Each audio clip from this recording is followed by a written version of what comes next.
Les gros mots et les enfants un peu plus grands. Ils rentrent de l'école et là aussi, ils vous insultent, ils vous disent plein de choses juste horribles, plein de choses ignobles. Attention à vos réactions, bien évidemment. Et aussi, à partir de 8-9 ans, tous ces mots, ces vulgarités, ces insultes à connotation sexuelle, il est important quand même de débriefer avec eux ce qu'ils sont en train de dire avec des mots simples, qu'ils puissent comprendre pour voir un petit peu l'impact que ça peut faire sur la personne qui entend.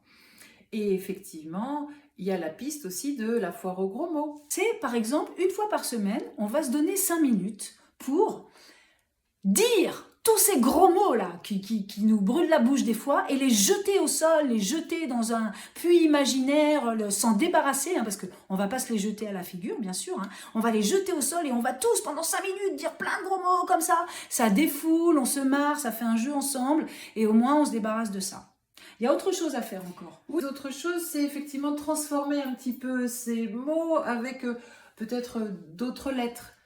Flûtant, Oui, alors ça saperlipopette. ça, et ça me fait penser qu'en fait, nous, on utilise beaucoup de gros mots dans notre quotidien.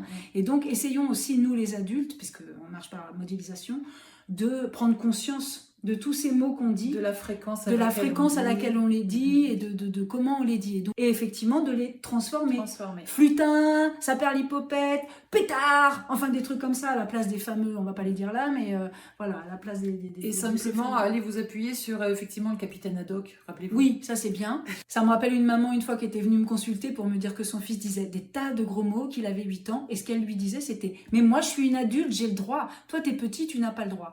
Mais c'est pas comme ça que ça marche, effectivement, mais c'est pas comme ça que ça marche. C'est-à-dire que les neurones miroirs, la modélisation fait que si vous employez des gros mots, vos enfants vont employer les gros mots.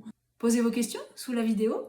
On se retrouve bientôt. Sur universitédeparents.com, plein de billes, plein d'outils pour vous équiper en tant que parent et être plus à l'aise dans cette dimension-là. Exactement. À bientôt. À bientôt.